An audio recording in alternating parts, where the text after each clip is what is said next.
नमस्कार। देश विदेश की तमाम फटाफट खबरों में आपका स्वागत है। खबरों के लिए आपसे निवेदन कि यदि आपने हमारे चैनल को सब्सक्राइब नहीं किया तो कृपया करके आपके अपने चैनल को सब्सक्राइब करना ना भूलें।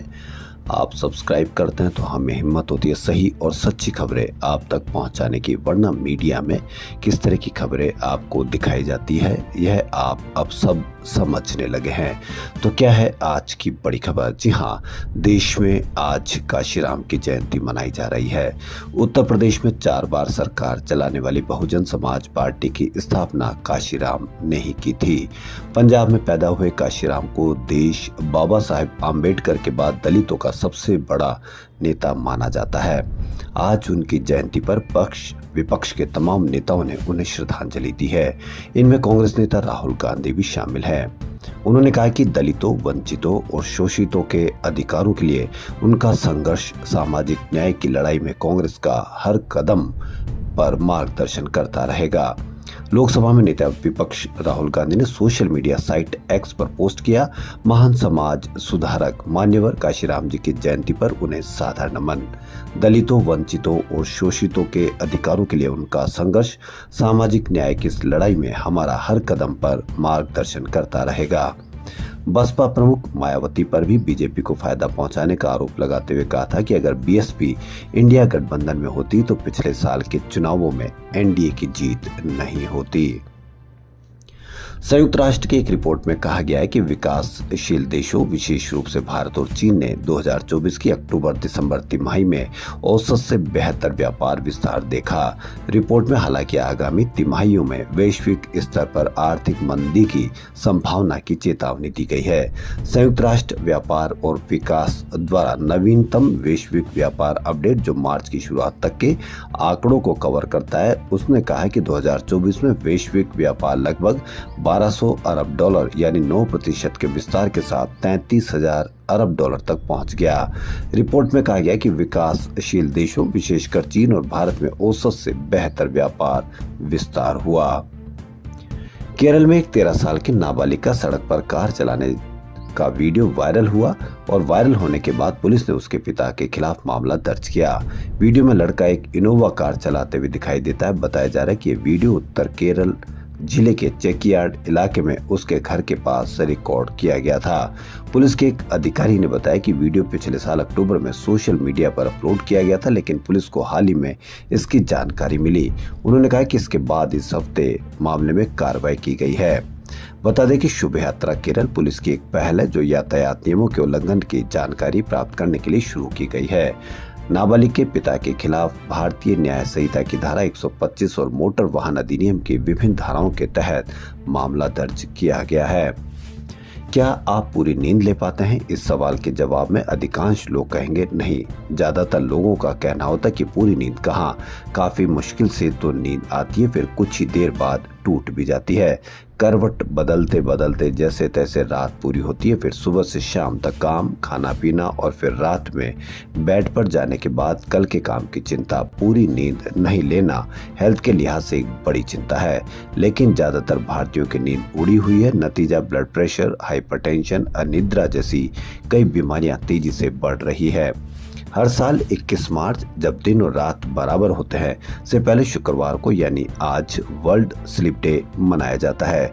14 मार्च को होली, इस बार वर्ल्ड स्लीप डे मनाया गया। वर्ल्ड स्लीप डे से पहले लोकल सर्कल्स ने एक सर्वे के जरिए भारतीयों की नींद की कहानी बताई।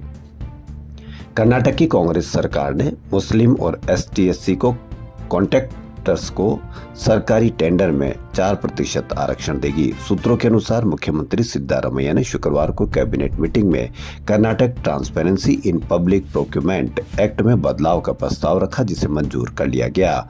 सूत्रों के अनुसार transparency in public procurement act में बदलाव का बिल विधानसभा के इस बजट सेशन में लाया जाएगा। विधानसभा से पारित होने के बाद कर्नाटक के सरकारी टेंडरों में मुस्लिम और ST/SC को आरक्षण देने का रास्ता साफ हो जाएगा। 17 मार्च को बजट पेश करते हुए मुख्यमंत्री सिद्धारमैया ने कहा था कि सरकारी विभाग के टेंडर में कैटेगरी 2B मुस्लिम के लिए आरक्षित की जाएगी। इसका एकमात्र उद्देश्य राज्य के मुस्लिमों को आर्थिक रूप से मजबूत करना है। वहीं सीएम ने आगे कहा कि कर्नाटक सरकार मुस्लिमों के अलावा SC ST को भी कैटेगरी 1, 2A और 2B में आरक्षण का लाभ देगी। इस वर्ग के कॉन्ट्रैक्टर सरकारी विभागों, निगमों और संस्थानों के तहत वस्तुओं और सेवाओं की खरीद कर सकेंगे। कैटेगरी 2B मुस्लिम के लिए होगा। अब आप मीडिया में देखेंगे कि किस तरह से इसका प्रचार प्रसार किया जाएगा, जबकि इसमें ST SC को भी आरक्षित किया गया है। लेकिन आप मीडिया में सिर्फ और सिर्फ वही देखेंगे जो वो दिखाना चाहते हैं और जिसके रूप में आप देखना चाहते हो या नहीं, लेकिन आपको दिखाया वही जाएगा। आप देख लो आज शाम का मेन स्ट्रीम मीडिया। अमेरिकी सेना ने ISIS लीडर अबू खदीजा को एयर स्ट्राइक करके ढेर कर दिया है। 13 मार्च को अमेरिकी सेना ने इराक के अल अनबर इलाके में खदीजा की गाड़ी को उड़ा दिया। इस ऑपरेशन में खदीजा के साथ एक और आतंकी मारा गया। अमेरिकी सेना ने इराकी सेना के साथ ज्वाइंट ऑपरेशन में यह एयर स्ट्राइक की। स्ट्राइक के बाद दोनों सेनाओं ने हमले की जगह पर पहुंचकर दोनों आतंकियों के शव बरामद किए। दोनों आतंकी आत्मघाती जैकेट पहने हुए थे जिनमें विस्फोट नहीं हो पाया था। उनके पास से कई हथियार भी मिले। अमेरिकी सेना के सेंट्रल कमांड फोर्स ने बताया कि उन्होंने DNA की जांच करके अबू खदीजा के शव की पहचान की। यह DNA पहले की गई एक रेड से इकट्ठा किया गया था जिसमें अबू खदीजा बच निकला था। केंद्रीय गृह मंत्री अमित शाह ने शनिवार को यानी आज असम के जोरहाट में कहा कि 2016 में भाजपा सरकार बनने से पहले कांग्रेस ने असम को दंगों की आग में झोंक रखा था। मुझे भी असम में कांग्रेस सरकार ने पीटा था। हितेश्वर सिंह असम के मुख्यमंत्री थे और हम पूर्व PM इंदिरा गांधी के खिलाफ नारे लगाते थे। मैंने भी असम में 7 दिनों तक जेल का खाना खाया और पूरे देश से लोग असम को बचाने आए। आज असम विकास के पथ पर आगे बढ़ रहा है।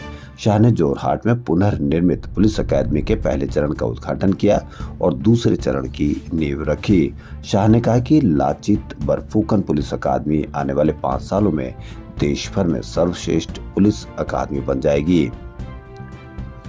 कांग्रेस ने GST की विभिन्न दरों को लेकर केंद्र सरकार की आलोचना की। कांग्रेस महासचिव ने आज कहा कि पॉपकॉर्न के बाद अब डोनट पर भी GST का प्रभाव दिखाई दे रहा है।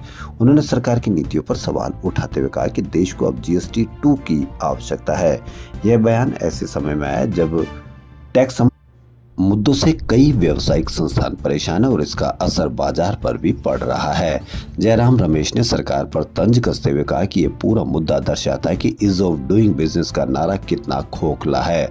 सरकार भले ही इस नारे को ढिंडोरा पीटे, लेकिन वास्तविकता में व्यापारियों को अनावश्यक परेशानियों का सामना करना पड़ रहा है। जयराम रमेश ने कहा कि टैक्स प्रणाली में कई खामियां मौजूद है जिसके चलते GST 2.0 की आवश्यकता महसूस की जा रही है। उनका कहना था कि इससे व्यापारियों को समान अवसर और राहत मिल सकेगी। मेड ओवर डोनट्स को 100 करोड़ रुपए का टैक्स नोटिस का सामना करना पड़ रहा है। डोनट्स के लिए मशहूर इस ब्रांड को अपने व्यवसाय का गलत वर्गीकरण करने और डोनट्स पर 5% GST चुकाने का आरोप है, जबकि बेकरी उत्पादों पर 18% टैक्स लागू होता है। यह मामला बॉम्बे हाई कोर्ट में पहुंच चुका है। इसी पर तंज कसते हुए जयराम रमेश ने कहा। खबरों फिलहाल इतना ही। यदि आपको हमारा चैनल पसंद आए तो लाइक, सब्सक्राइब और शेयर अवश्य करें। धन्यवाद।